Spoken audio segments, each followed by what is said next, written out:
এই মুহূর্তে অন স্ক্রিনে আমাদের সামনে একটি অতি গুরুত্বপূর্ণ পিডিএফ ফাইল রয়েছে।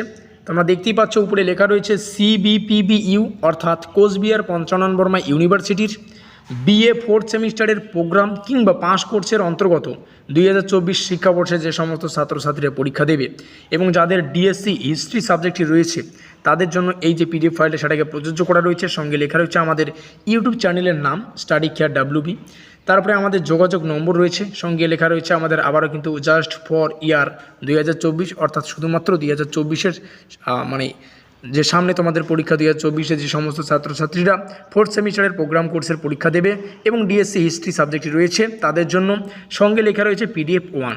তো অনেক ছাত্রছাত্রীরা টাইটেল এবং থাম্বনেল দেখে অবশ্যই বুঝতে পেরেছো যে ভিডিওটিতে আমরা কোন টপিকে আলোচনা করব।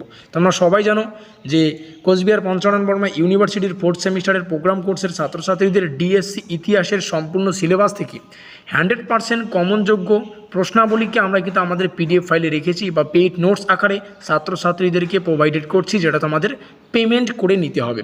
আর এটা আমাদের PDF মানে পেমেন্ট যে পেইড নোটস রয়েছে না, সেই পেইড নোটসের PDF 1। অনেক ছাত্রছাত্রীরা মাথায় এই ধরনের ভাবনা চিন্তা বা এই ধরনের প্রশ্ন আসে যে আমরা যে PDF ফাইলটা নেব সেখানে প্রশ্নগুলি ঠিক কীভাবে থাকবে, উত্তরগুলো আমরা বুঝতে পারবো কি পারবো না, উত্তরগুলো মানে সংক্ষেপে লেখা থাকে। অনেকেই আবার এটা কমেন্ট করে যে উত্তরগুলো সংক্ষেপে লেখা থাকে।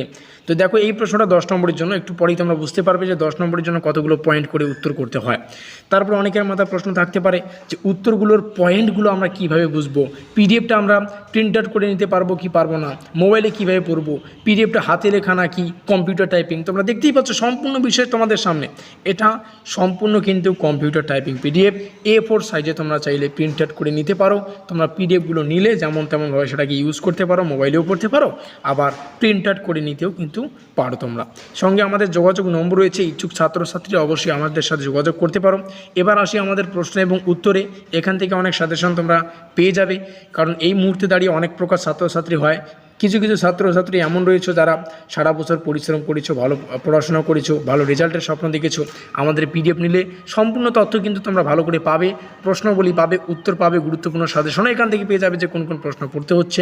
এবং এমন স্টুডেন্ট বহু রয়েছে যারা সারা বছর কোনো কারণবশত পড়াশোনা করতে পারোনি এবং শুধুমাত্র পাস করার চিন্তাভাবনা করছো। আমি তোমাদেরকে 100% গ্যারান্টি দিচ্ছি, আমাদের PDF ফাইল নিলে বা আমাদের পেইড নোটস নিয়ে পড়তে পারলে বা মানে সেখান থেকেই কমন পাবে এবং পরীক্ষা যদি সঠিকভাবে উপস্থাপন করে দিতে পারো, শুধুমাত্র পাস নম্বর নয়, একটা প্রযোজ্য নম্বর বা মানে সম্মানের নম্বর পেয়ে এই সেমিস্টারটা তোমরা পাস করতে পারবে। অবশ্যই বোঝাতে পারলাম। তো এই প্রথম প্রশ্নটা দেখো, যেটা 10 নম্বরের জন্য প্রযোজ্য, ভারত ছাড়ো আন্দোলনের পটভূমি ও অগ্রগতির সংক্ষিপ্ত বিবরণ দাও। প্রশ্নটা কত নম্বরের জন্য প্রযোজ্য সেটা অতটা গুরুত্বপূর্ণ নয়। প্রশ্নটা দেখো এবং উত্তরটা পড়ো, ব্যাস। পরীক্ষা ঠিক যেভাবে আসবে সেভাবে উত্তর লিখে দেবে, বোঝা গেল? তো এই হচ্ছে আমাদের মোদ্দা কথা। তার জন্য কিন্তু প্রত্যেকটা প্রশ্নের শেষে আমরা নম্বর উল্লেখ করে রাখিনি। মনে করো 5 নম্বরের জন্য এটা লিখে দিলাম, আসলো 10 নম্বরের, তখন কি হবে? তার জন্যই প্রশ্নটা দেখলেই তোমরা বুঝতে পারবে, উত্তরগুলো দেখলেও বুঝতে পারবে। তো এখানে লেখা রয়েছে ভারত ছাড়ো আন্দোলনের পটভূমি ও অগ্রগতির সংক্ষিপ্ত বিবরণ দাও। এখানে পয়েন্টটা কীভাবে হবে তোমরা দেখতেই পাচ্ছ, এখানে কোলন চিহ্ন রয়েছে। তোমরা যদি একটু ভালো করে দেখো এখানে, তো কোলন চিহ্ন তার মানে এটা একটা পয়েন্ট, অর্থাৎ ভারত ছাড়ো আন্দোলনের পটভূমির 1 নম্বর পয়েন্ট কি? ক্রিপস প্রস্তাবের ব্যর্থতা। এখানে আবার এটা একটা ধরনের, এটা একটা পয়েন্ট, এখানে কোলন চিহ্ন লেখা রয়েছে, তাহলে এইটুকু একটা পয়েন্ট হচ্ছে 2 নম্বর পয়েন্ট। এখানে গ্যাপ থাকার কারণ কি?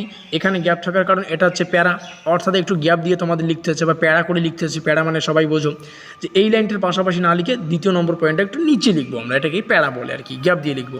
3 নম্বর পয়েন্ট, 4 নম্বর পয়েন্ট, 5 নম্বর পয়েন্ট এখানে হয়ে গেল। তারপরে আমরা আলোচনা করছি ভারত ছাড়ো আন্দোলনের অগ্রগতি বা প্রসার। শুধুমাত্র এই টপিকটাই বা এই যে খণ্ডটুকুই আবার 5 নম্বরের জন্য আসতে পারে, ঠিক আছে? তো দেখো, প্রশ্নগুলো উত্তর পড়লেই তোমরা ভালো করে বুঝতে পারবে। ভারত ছাড়ো আন্দোলনে কী শুরু হলো? অগ্রগতি বা প্রসার শুরু হচ্ছে এখান থেকে। এইটুক আমরা ব্যাখ্যা করব, ব্যাখ্যা করে লেখার পরে যে সমস্ত পয়েন্ট হবে সেটা তোমরা দেখতে পাচ্ছ। বাংলায় প্রসারটা বিহারে কীভাবে হয়, যুক্তপ্রদেশে কীভাবে হয়, উড়িষ্যায়, অন্যান্য অঞ্চলে, এইভাবে কিন্তু রয়েছে আমাদের প্রশ্নের উত্তরটা। কন্ট্যাক্ট নম্বর আবার তোমাদের সামনে চলে এলো এবং প্রত্যেকটা প্রশ্ন যেভাবে হচ্ছে তোমরা দেখতেই পাচ্ছ। পরবর্তী প্রশ্ন আমাদের সামনে রয়েছে, ভারত ছাড়ো আন্দোলন বা আগস্ট আন্দোলনের ব্যর্থতা হয় কেন? এবার পরীক্ষায় দেখো, ভারত ছাড়ো আন্দোলন নাও দিতে পারে, পরীক্ষা এভাবে আসতে পারে যে আগস্ট আন্দোলনের ব্যর্থতার কারণ কী।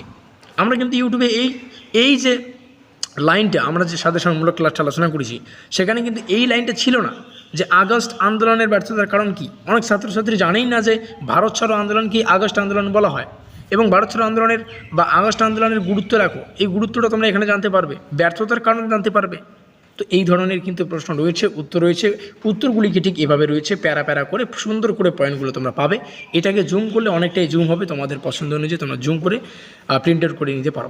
আমরা এখানেই ভিডিওটিকে শেষ করতে যাচ্ছি, কারণ এখানে আমাদের কন্ট্যাক্ট নম্বর আবারও চলে এলো। প্রত্যেকটা প্যারাতে, বিশেষ করে প্রত্যেকটা প্রশ্নের শেষে, প্রশ্নের উপরে প্যারায় প্যারায় কিন্তু আমাদের নম্বর রয়েছে, যাতে করে পিডিএফ ফাইলটা কেউ কপি না করতে পারে, একটা গাইডলাইন্সের জন্য।